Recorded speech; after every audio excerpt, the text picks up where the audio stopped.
솔로몬의 아들 르호보암 시대에 이스라엘은 남과 북으로 갈라졌습니다. 북왕국 이스라엘에는 19명의 악한 왕들이 내내 다스리다가 아수르에 의해서 멸망당하고 말았습니다.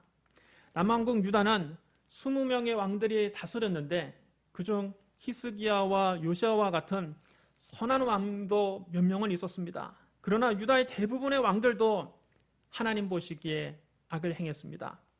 유다의 대표적인 악한 왕이 바로 므낫세입니다. 그는 하나님께서 그 땅에서 쫓아내신 가나안 7족 속의 가증한 풍습을 따라했습니다. 그는 자기 아버지 히스기야가 다 헐어버린 산당들을 다시 세웠습니다.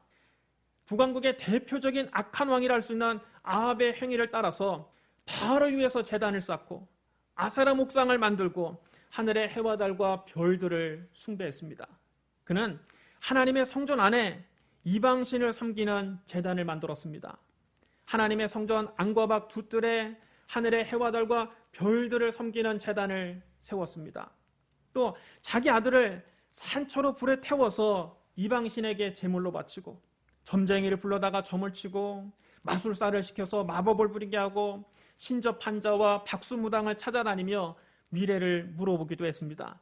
그는 이렇게 하나님 보시기에 악한 일을 많이 해서 하나님을 진노하시게 했습니다.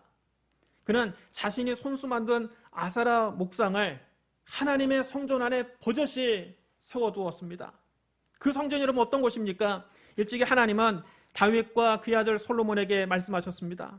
내가 이스라엘의 모든 지파 중에서 택한 이 성전과 예루살렘에 내 이름을 영원히 둘지라. 만일 이스라엘이 나의 모든 명령과 나의 종 모세가 명령한 모든 율법을 지켜 행하면 내가 그들의 발로 다시는 그의 조상들에게 준 땅에서 떠나 유리하지 아니하게 하리라. 그러나 유다 백성들은 하나님의 말씀을 듣지 않았고 므낫세의 꼬임에 빠져서 하나님께서 이스라엘 앞에서 멸망시키신 이방 민족들보다 더 악한 일을 했습니다. 그래서 하나님께서 예루살렘과 유다에 무서운 재앙을 예고하셨습니다. 유다 왕 므낫세가 이 가증한 일과 악을 행함이 그 전에 있던 아모리 사람들의 행위보다 더욱 심하였고 또 그들의 우상으로 유다를 범죄하게 하였도다. 그러므로 이스라엘 하나님 여호와가 말하노니 내가 이제 예루살렘과 유다에 재앙을 내리리니 듣는 자마다 두 귀가 울리리라. 내가 사마리아를 젠출과 아합집을 달인 보던 추를 예루살렘에 베풀고 또 사람이 그릇을 씻어 엎음같이 예루살렘을 씻어버릴지라. 내가 나의 기업에서 남은 자들을 버려 그들의 원수의 손에 넘긴 즉 그들이 모든 원수에게 노략거리와 겁탈거리가 되리니 이는 애굽에서 나온 그의 조상 때부터 오늘까지 내가 보기에 악을 행하여 나의 진노를 일으켰음이니라. 요시아는 그럼에도 그 율법책을 발견하고 그 율법책의 말씀을 듣고 자기 가슴을 치며 통곡하고 회개했습니다. 그는 강력한 종교개혁을 단행했습니다. 그는 유다 왕들의 잘못을 바로잡으려고 했습니다. 하지만 요시아가 죽자 유다는 다시 금방 악한 길로 빠져들었습니다. 요시아의 아들 여호아스는 23살에 유다의 왕이 됐습니다. 그는 예루살렘에서 겨우 석 달간 다스렸습니다. 그는 그 짧은 기간 왕의 자리에 있으면서도 그의 조상들처럼 하나님 보시기에 악을 행했습니다. 그러니 그 나라가 어떻게 되겠습니까? 국력이 갈수록 쇠약해지는 겁니다. 일찍이 다윗이 이스라엘의 왕이었을 때 그는 늘 하나님의 뜻을 구했습니다. 다윗이 하나님 마음에 맞는 사람이 되자 그는 어디를 가든지 이겼습니다. 다윗이 주변의 모든 나라들을 굴복시키고 그들에게서 조공을 받았습니다. 그러나 유다의 역대 왕들이 하나님 보시기에 악을 행하자 어떻게 되었습니까? 이제는 반대로 유다가 주변의 모든 나라들에게 굴복을 당하고 그들에게 조공을 바치게 됩니다. 남쪽에서 애굽 왕 느고가 쳐들어와서 여호아스를 하마 땅 림나에 가두고 유다가 애굽에 은 100달란트와 금 1달란트를 조공으로 바치게 했습니다. 애굽 왕 느고는 요시아의 또 다른 아들 엘리야김을 유다의 왕으로 세우고 그 이름을 여호야김으로 바꾸게 했습니다. 여호아스는 애굽으로 끌려가 그곳에서 죽었습니다. 여호아스 대신에 유다의 왕이 된 여호야김은 애굽 왕의 요구대로 그들에게 은과 금을 다 내주었습니다. 그는 애굽 왕에게 조공을 바치기 위해서 백성들의 각자 재산 정도에 따라서 세금을 부과했습니다. 유다는 어느새 애굽의 속국으로 전락하고 말았습니다.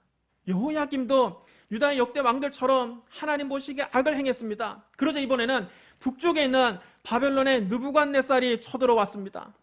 바벨론은 본래 갈대아의 수도의 이름입니다. 아수르가 근동 지역의 패권을 장악하고 있던 시기에 갈대아는 작은 나라에 불과했습니다. 하지만 바벨론을 중심으로 그들의 세력을 점차 키워나가서 나중에 큰 제국으로 성장합니다. 그래서 그 제국의 이름을 바벨론이라고 부르게 된 것입니다. 바벨론은 급기야 근동 지역의 강자인 아수르 제국을 무너뜨리고 근동 지역의 새로운 패권 국가가 됩니다. 아수르를 멸망시킨 바벨론은 그 여세를 몰아서 애굽까지 남진하기 위해서 애굽의 속국이었던 유다를 먼저 공격한 것입니다. 이때 바벨론 왕은 느부갓네살이었습니다. 느부갓네살은 바벨론 제국의 최전성기를 이끌던 왕입니다. 여호야김은 바벨론 왕 느부갓네살에게 항복하고 3년 동안 그에게 조공을 바쳤습니다. 어느새 유다는 북쪽 바벨론 제국에게도 조공을 바치는 신세가 되고 말았습니다. 3년 만에 여호야김이 바벨론의 느부갓네살에게 조공 바치는 것을 중단하고 그에게 반기를 들었습니다. 그러자 바벨론의 그 갈대아 군대가 쳐들어오고 아람 군대가 쳐들어오고 모압 군대가 쳐들어오고 암몬 군대가 유다를 공격했습니다. 하나님을 떠난 유다는 주변의 모든 나라들에게 이 나라한테도 얻어맞고 저 나라한테도 얻어맞는 복내복 신사가 되고 말았습니다. 여호야김이 죽자 그의 아들 여호야긴이 그의 뒤를 이어서 왕이 됐습니다. 여호야긴은 18살에 왕이 돼서 그도 예루살렘에서 겨우 석 달간 다스렸습니다. 그도 그의 아버지처럼 하나님 보시기에 악을 행했습니다. 그러자 바벨론군이 또다시 유다를 침공해서 예루살렘 성을 포위했습니다. 바벨론의 2차 침공입니다. 그들이 예루살렘을 포위하고 있을 때 바벨론 왕 느부갓네살이 직접 그곳에 찾아왔습니다. 결국 유다 왕 여호야긴은 그의 어머니와 모든 신하들과 함께 바벨론 왕 앞에 나아가서 굴욕적으로 항복합니다. 바벨론 왕 느부갓네살은 유다 왕 여호야긴과 왕의 어머니와 왕의 아내들과 내시들과 고관들을 모두 다 포로로 잡아갔습니다. 또 예루살렘 주민들과 관리들과 용사 10,000명도 포로로 끌고 갔습니다. 또 모든 장인과 대장장이를 포로로 끌고 갔습니다. 어떤 기술이 있는 사람이라든지 무기를 만들 수 있는 대장장이들도 다 끌고 갔습니다. 그래서 그 땅에는 아주 가난하고 보잘것없는 사람들만 남게 됐습니다. 왜 이렇게 했느냐? 유다가 다시는 재기할 수 없도록 만든 것입니다. 왕도 귀족도 지식이 있는 사람도 기술이 있는 사람도 다 끌고 가서 이제는 유다가 다시는 바벨론에게 대적할 수 없는 초라한 나라가 되게 만든 것입니다. 바벨론 왕 느부갓네살은 성전과 궁전에 있는 모든 보물들도 다 바벨론으로 가져갔습니다. 그는 솔로몬이 만든 성전의 모든 금그릇을 깨뜨려 산산조각 내버렸습니다.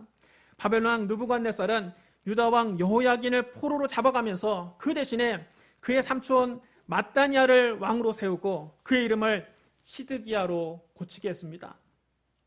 시드기야가 왕이 될 때 그의 나이 21살이었습니다. 그는 예루살렘에서 11년 동안 다스렸습니다. 유다의 역대 왕들이 하나님 보시기에 악을 행하다가 나라가 이 지경까지 됐으면 이제 그는 좀 달라야 하지 않습니까? 뭔가 깨닫는 바가 있어야 하지 않습니까? 하지만 안타깝게도 시드기야 역시 여호야김의 모든 행위를 본받아서 하나님 보시기에 악을 행했습니다. 하나님께서 예루살렘과 유다에 진노하셨습니다. 더는 그들을 그 거룩한 땅에 살게 내버려둘 수 없었습니다. 하나님께서 마침내 그들을 그 땅에서 쫓아내십니다. 그때 시드기야가 바벨론 왕에게 반기를 들었습니다. 시드기야 왕 제9년 10월 10일에 바벨론 왕 느부갓네살이 그의 모든 군대를 거느리고 예루살렘을 치러 올라와서 그 성을 포위하고 성벽 사방에 토성을 쌓았습니다. 바벨론의 3차 침공입니다. 바벨론 왕은 1년 6개월 동안 예루살렘 성을 포위하고 군대를 물리지 않았습니다. 시드기야 왕 제11년 4월 9일에 성 안에 기근이 심해져서 양식이 다 떨어지고 성벽이 뚫리기 시작합니다. 시드기야가 그것을 보고 더는 이 성을 지킬 수 없음을 깨닫고 밤을 틈타서 자기 호위병들을 거느리고 성을 빠져나가 도망을 칩니다. 바벨론 군대가 시드기야를 추격해서 여리고 평지에서 그를 사로잡았습니다. 시드기야의 군사들은 시드기야가 사로잡히자 그를 구할 생각을 하지 않고 다 그를 버리고 뿔뿔이 도망쳤습니다. 바벨론 군대가 시드기야를 림나에 있는 바벨론 왕에게 끌고 가자 그가 직접 시드기야를 신문했습니다. 그들은 시드기야가 보는 앞에서 그의 아들들을 죽이고 시드기야의 두 눈을 뽑고 쇠사슬로 묶어서 바벨론으로 끌고 갔습니다. 느부갓네살 왕 제19년 5월 7일에 바벨론 왕의 근위대장 느부사라단이 예루살렘에 왔습니다. 그는 성전과 왕궁에 불을 질렀습니다. 예루살렘의 모든 집과 중요한 건물들을 다 불러 태워버렸습니다. 그의 부하들은 예루살렘 성벽을 모조리 헐어버렸습니다. 그런 다음 느부사라단은 성 안에 남아있는 사람들과 바벨론 왕에게 항복한 사람들을 모두 포로로 끌고 갔습니다. 제일 가난한 사람들만 남겨서 포도원을 가꾸고 농사를 짓게 했습니다. 바벨론 사람들은 성전에서 놋과 은과 금을 다 가지고 갔습니다.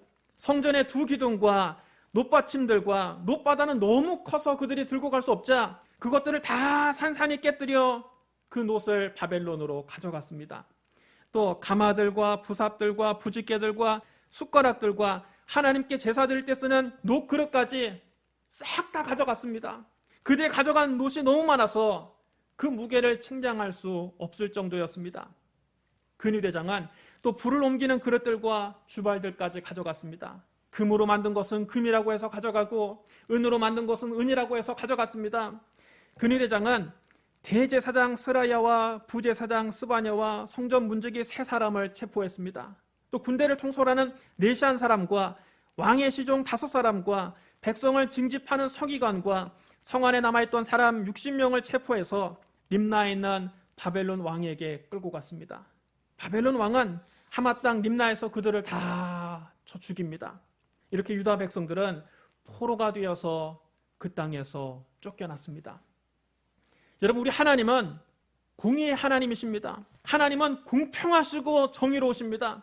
그 옛날 가나안 7족속이 하나님 보시기에 가증한 일을 하다가 그 땅에서 쫓겨났습니다. 여호수아의 가나안 정복 전쟁을 보고 어떤 사람이 저에게 이렇게 물었습니다. 그 땅의 원주민들을 쫓아낸 무자비한 정복 전쟁이 아닙니까? 이게 어떻게 약탈 전쟁이지 정당화할 수 있습니까? 아니요. 그것은 하나님의 공의로운 심판이었습니다. 그들은 바알을 섬기고 아세라 목상을 만들고 하늘의 해와들과 별들을 숭배했습니다. 그들은 자기 아들을 산처로 불에 태워서 몰렉에게 제물로 바쳤습니다. 점쟁이를 불러서 점을 치고 마술사에게 마법을 행하게 하고 신접한 자와 무당을 찾아다녔습니다. 그들은 하나님께서 가증 여기시는 그런 죄를 범하다가 하나님께 심판을 받고 그 땅에서 쫓겨난 것입니다. 그러면 하나님 일방적으로 유대인들만 사랑하십니까? 아니지요. 하나님은 공평하시고 정의로우십니다. 가나안 7족속을 쫓아내고 그 땅을 차지한 이스라엘 백성도 마찬가지입니다. 그들이 적과 꿀이 흐르는 가나안 땅을 정복하고 난 다음 하나님을 버리고 원래 그 땅에 살고 있던 가나안 원주민들에게 동화되기 시작합니다. 그들의 가증한 행동을 따라하기 시작합니다. 하나님을 버리고 바알을 숭배하기 시작합니다. 아세라 목상을 만들기 시작합니다. 점쟁이를 찾아가 다니기 시작합니다. 하늘의 해와달과 별들을 숭배하기 시작합니다. 그러다가 가나안 7족속과 똑같이 그 땅에서 쫓겨나게 된 것입니다. 북왕국 이스라엘은 아수르에 의해서 멸망을 당하고 남왕국 유다는 바벨론에 의해서 멸망당했습니다. 죄의 대가는 멸망입니다. 하나님은 죄를 적당히 봐주시는 분이 아닙니다. 이스라엘 민족이라고 해서 봐주시는 분이 아닙니다. 하나님의 정의는 가차 없습니다.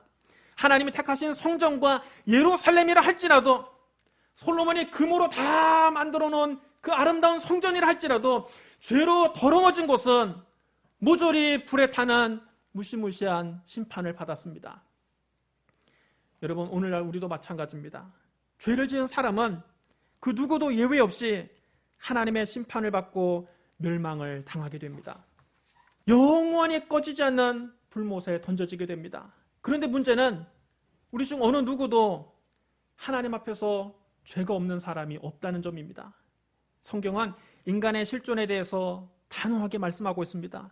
로마서 3장 9절로 18절 말씀을 들어보십시오. 그러면 어떠하냐? 우리는 나으냐? 결코 아니라 유대인이나 헬라인이나 다 죄 아래 있다고 우리가 이미 선언하였느니라.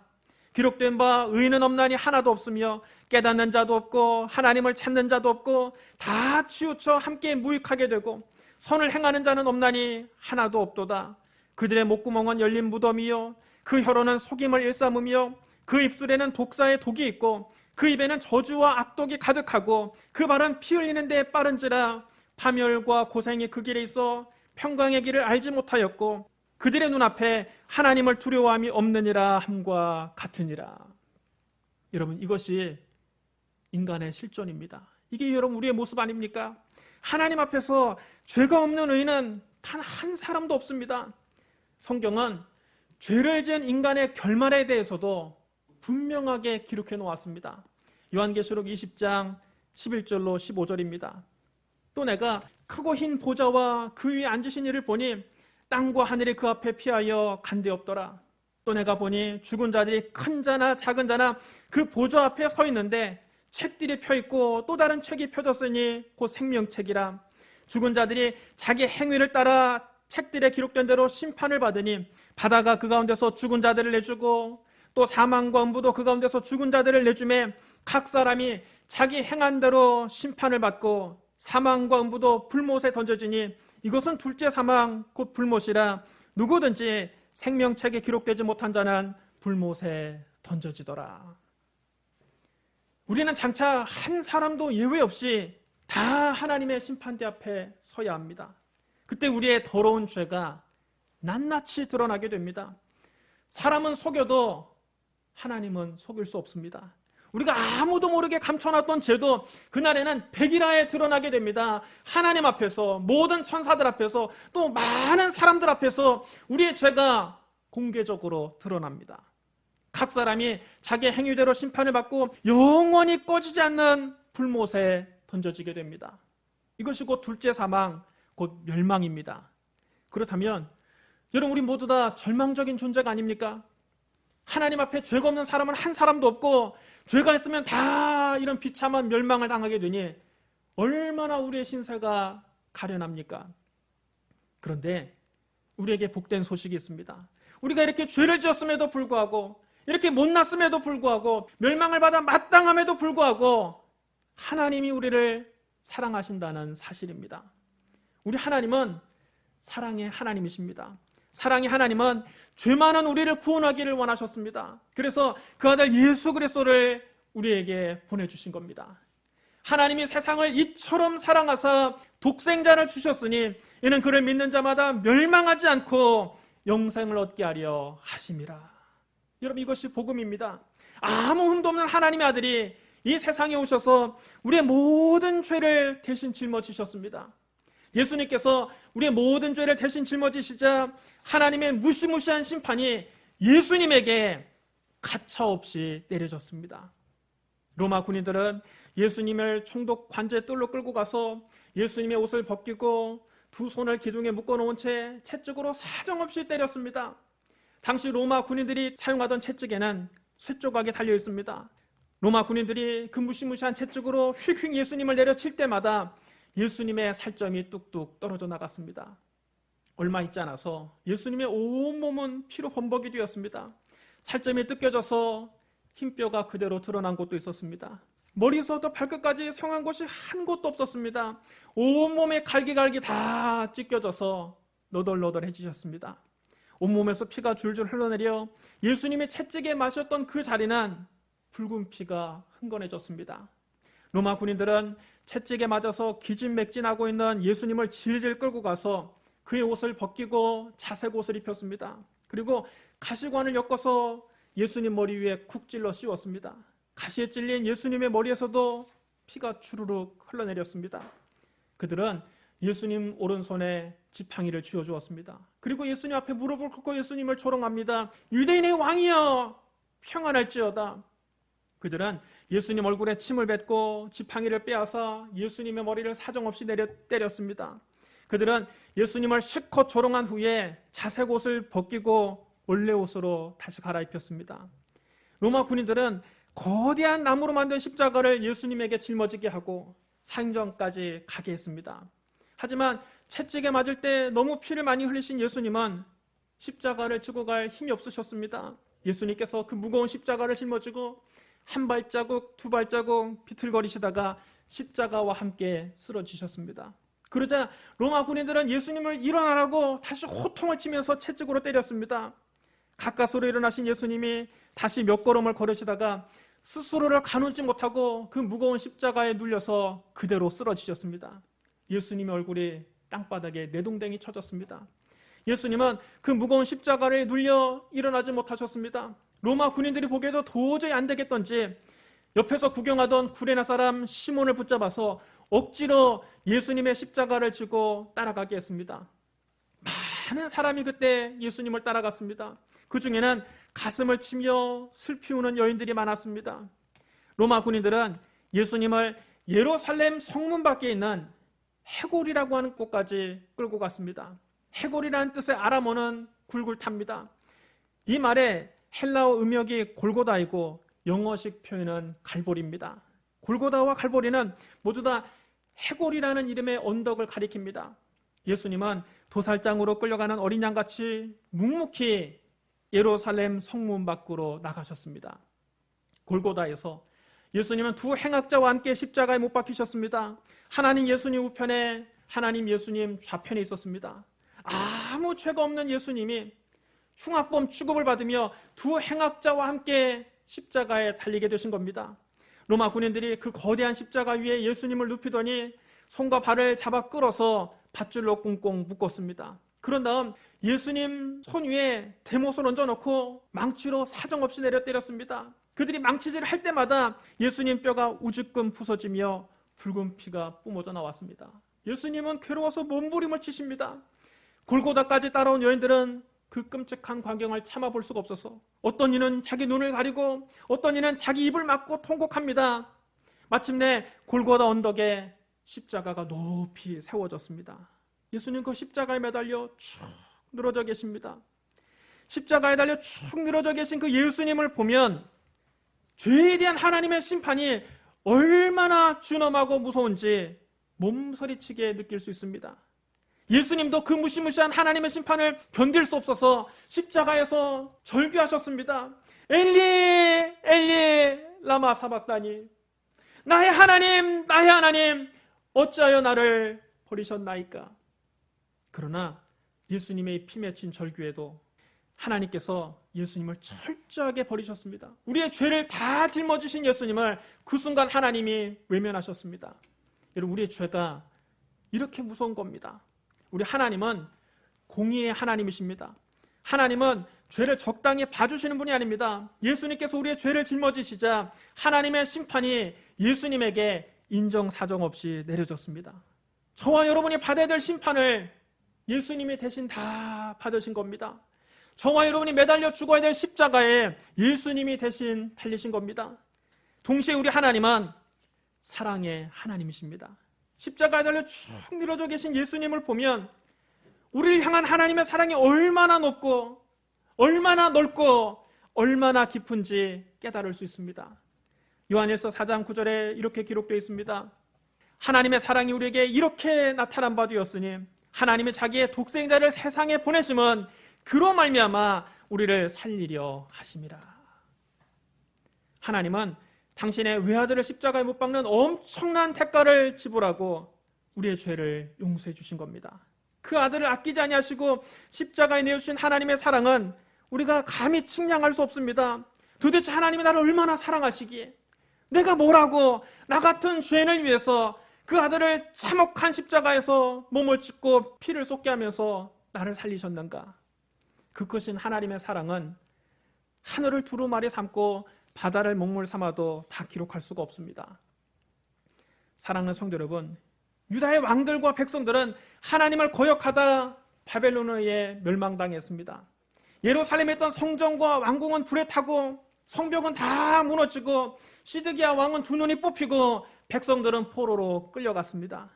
구약시대 하나님의 무서운 심판이 내려졌던 그 예루살렘에서 신약시대 하나님의 위대한 사랑이 이루어졌습니다. 예루살렘 성문 밖에 세워진 골고다 십자가는 하나님의 그 크신 사랑을 증언하고 있습니다. 십자가에 매달려 말없이 예수님은 축 늘어져 계시지만 하나님 우리를 얼마나 사랑하시는가, 그 갈보리 십자가가 웅변하고 있습니다. 하나님께서 우리를 얼마나 사랑하셨든지 우리 각자에게 죗값을 묻지 아니하시고 당신의 독생자 예수 그리스도를 십자가에서 대신 죽게 하셨습니다. 하나님 여러분, 우리의 죄를 그냥 눈 감아주신 것이 아닙니다. 공의의 하나님이 우리의 죄를 그냥 모른 척 하신 것이 아닙니다. 당신의 외아들을 십자가에 못 박는 어마어마한 대가를 치르고 우리의 죄를 용서해 주신 겁니다. 그럼 여러분, 항상 십자가에 내신 예수님을 바라보고 그 은혜에 감사하고 그 사랑에 감격하고 예수님을 믿고 예수님을 의지하고 예수님을 찬양하고 예수 그리스도의 십자가 복음만 전하는 저와 여러분이 되시기를 주님의 이름으로 축원합니다.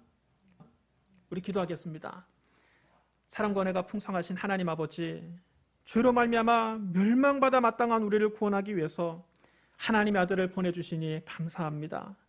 예수님께서 우리의 모든 죄를 대신 짊어지고 십자가에서 몸을 찢고 피를 흘려주시니 감사합니다.